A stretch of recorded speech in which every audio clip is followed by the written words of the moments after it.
겟세마네의 예수님의 기도의 내용은 공간복음 마태, 마가, 누가에 다 기록되어 있습니다.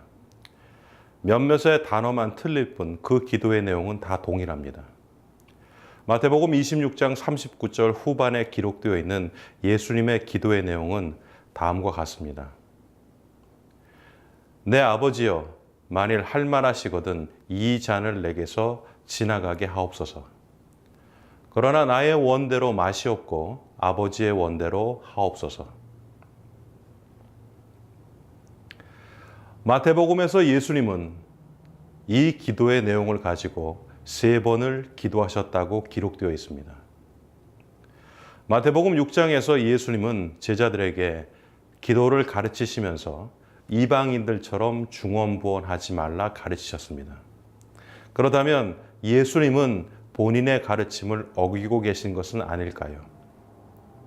반복적으로 기도하셨기 때문입니다. 그러나 답은 아닙니다.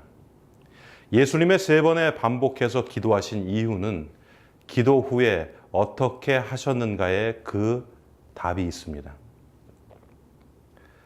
우리 믿는 사람, 크리스찬들의 기도의 내용을 가만히 들어보면 그분의 믿음의 상황을 조금은 알 수 있습니다. 특히 새벽에 기도하시는 분의 개인 기도의 내용은 거의 반복되는 경우가 참으로 많습니다. 자녀들에 대한 것, 앞날에 대한 것, 미래에 대한 것, 또 우리들이 해야 될 일들에 관한 것, 풀려져야 될 숙제에 관한 것. 이렇게 기도의 내용을 반복하시는 것은 그만큼 그 기도의 내용이 기도하시는 분에게 있어서 중요하기 때문입니다.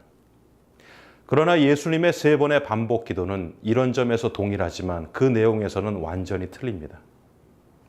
예수님의 3번의 반복 기도는 일반 우리들의 기도와 좀 다른 것이 있습니다. 크리스찬들의 개인 기도의 시간의 내용의 반복은 주님, 이 기도는 제가 반복하는 만큼 중요합니다. 그러니 꼭 이루어 주십시오라고 하는 의미가 담겨져 있습니다. 그러나 예수님의 반복의 기도의 내용은 아버지 하나님께 반복해서 드리는 기도의 내용이 하나님께서 주시는 그 섭리의 내용이 순종하기 위해서 그래서 반복으로 기도하십니다. 즉 예수님의 뜻을 이루어 달라는 반복된 기도의 요청이 아니라 내가 하나님의 뜻에 순종할 수 있도록 해달라는 순종의 기도입니다. 이 점이 우리와 다른 점입니다. 즉 예수님이 아버지 하나님께 기도드리는 것은 순종하기 위한 기도이며 우리의 기도는 내 뜻을 아버지 하나님께 관철하기 위하여 드리는 기도입니다. 이것을 알 수 있는 것은 기도 후의 상황을 보면 알 수 있습니다. 우리는 개인적 혹은 공동의 기도의 시간을 가진 후에 어떻게 하십니까? 그 드린 기도의 내용에 걸맞는 합당한 삶을 살고 계십니까? 그저 기도하고 끝이십니까?